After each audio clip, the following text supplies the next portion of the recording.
Chapter 4 Tik-Tok, the Machine Man. After an hour or so, most of the band of Wheelers rolled back into the forest, leaving only 3 of their number to guard the hill. These curled themselves up like big dogs, and pretended to go to sleep on the sands, but neither Dorothy nor Billina were fooled by this trick, so they remained in security among the rocks, and paid no attention to their cunning enemies. Finally, the hen, fluttering over the mound, exclaimed, "Why, here's a path!" So Dorothy at once clambered to where Billina sat, and there, sure enough, was a smooth path cut between the rocks. It seemed to wind around the mound from top to bottom like a corkscrew, twisting here and there between the rough boulders, but always remaining level and easy to walk upon. Indeed, Dorothy wondered at first why the Wheelers did not roll up this path, but when she followed it to the foot of the mound, she found that several big pieces of rock had been placed directly across the end of the way, thus preventing any one outside from seeing it, and also preventing the Wheelers from using it to climb up the mound. Then Dorothy walked back up the path and followed it until she came to the very top of the hill, where a solitary round rock stood that was bigger than any of the others surrounding it.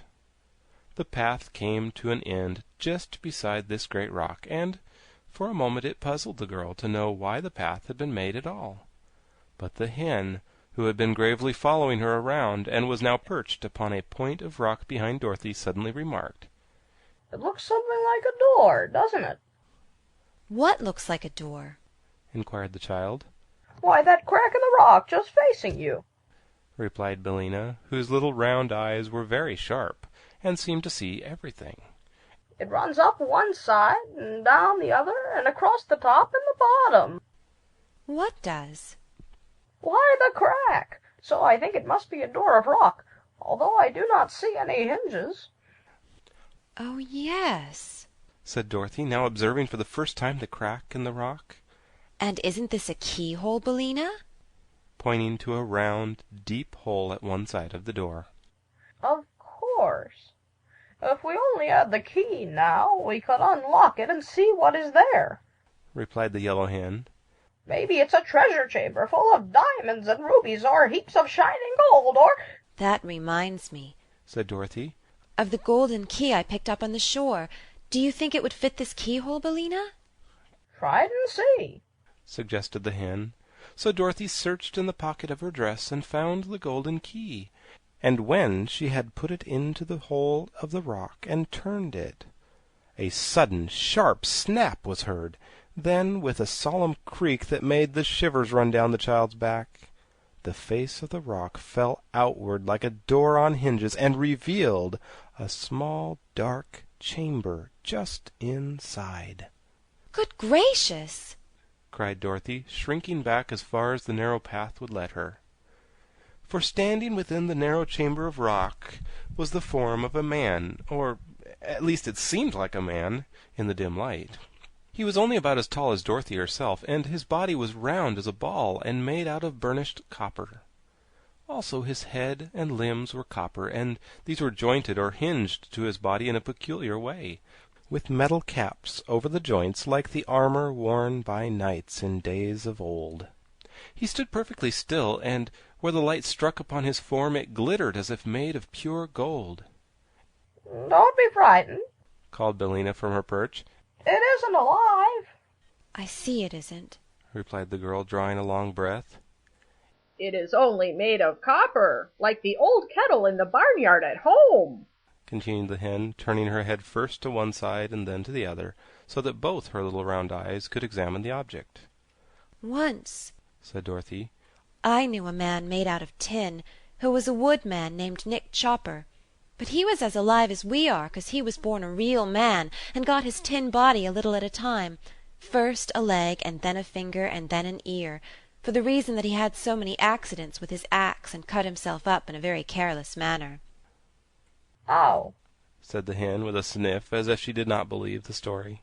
"But this copper man," continued Dorothy, looking at it with big eyes, "is not alive at all, and I wonder what it was made for, and why it was locked up in this queer place." That is a mystery," remarked the hen, twisting her head to arrange her wing feathers with her bill.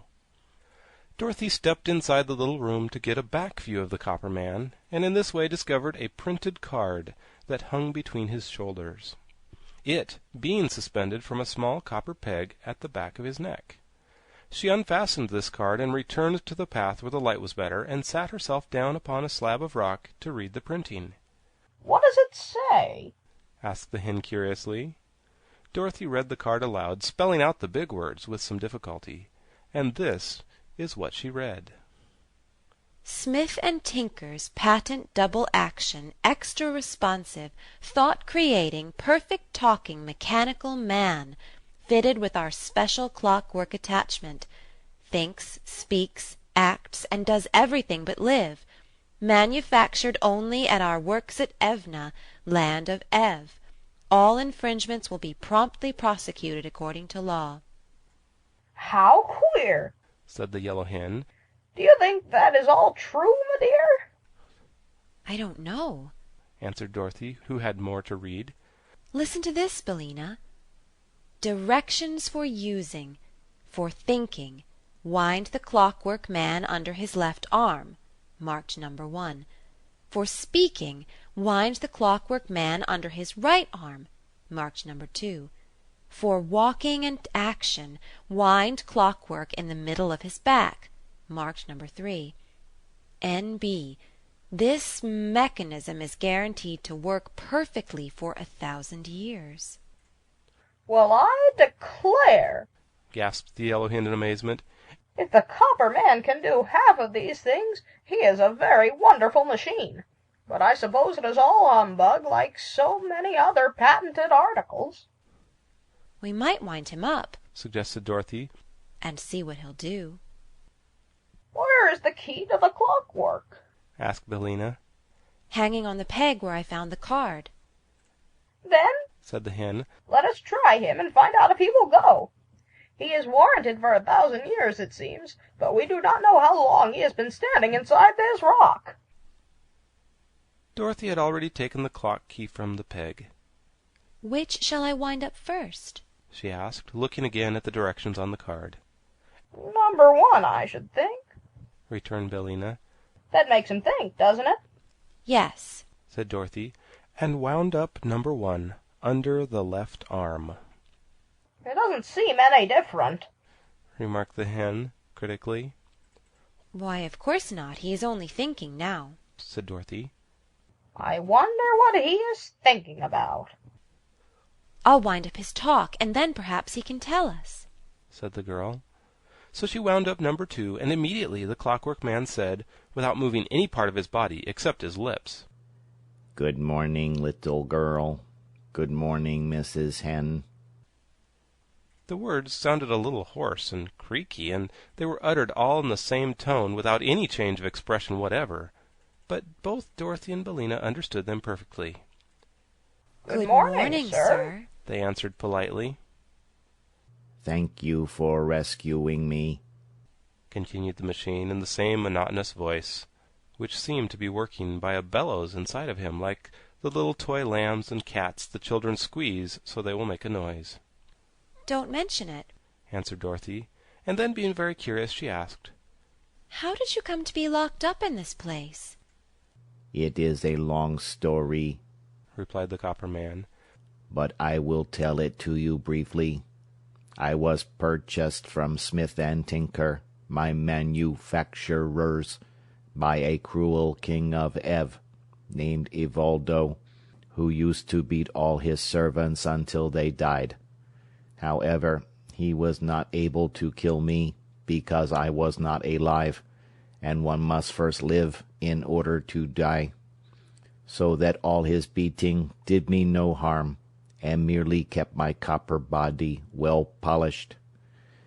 This cruel king had a lovely wife and 10 beautiful children, 5 boys and 5 girls, but in a fit of anger he sold them all to the Gnome King, who by means of his magic arts changed them all into other forms and put them in his underground palace to ornament the rooms. Afterward the king of Ev regretted his wicked action, and tried to get his wife and children away from the Gnome King, but without avail. So in despair he locked me up in this rock, threw the key into the ocean, and then jumped in after it and was drowned. How very dreadful! exclaimed Dorothy. It is indeed, said the machine. When I found myself imprisoned, I shouted for help until my voice ran down, and then I walked back and forth in this little room until my action ran down, and then I stood still and thought until my thoughts ran down. After that I remember nothing until you wound me up again. It's a very wonderful story, said Dorothy, and proves that the land of Ev is really a fairyland as I thought it was. Of course it is, answered the Copper Man. I do not suppose such a perfect machine as I am could be made in any place but a fairyland. I've never seen one in Kansas, said Dorothy. But where did you get the key to unlock this door? asked the clockwork voice. I found it on the shore where it was probably washed up by the waves. She answered. And now, sir, if you don't mind, I'll wind up your action. That will please me very much, said the machine. So she wound up number 3, and at once the Copper Man, in a somewhat stiff and jerky fashion, walked out of the rocky cavern, took off his copper hat, and bowed politely, and then kneeled before Dorothy. He said, From this time forth I am your obedient servant. Whatever you command, that I will do willingly, if you keep me wound up. What is your name? she asked. Tick-tock, he replied. My former master gave me that name because my clockwork always ticks when it is wound up. I can hear it now, said the Yellow Hen. So can I, said Dorothy. And then she added with some anxiety, You don't strike, do you? No, answered Tick-tock. And there is no alarm connected with my machinery. I can tell the time, though, by speaking, and as I never sleep, I can waken you at any hour you wish to get up in the morning. That's nice, said the little girl. only I never wish to get up in the morning. You can sleep until I lay my egg. said the Yellow Hen. Then when I cackle, Tick-tock will know it is time to waken you. Do you lay your egg very early? asked Dorothy. About 8 o'clock. said Billina. And everybody ought to be up by that time, I'm sure. End chapter 4.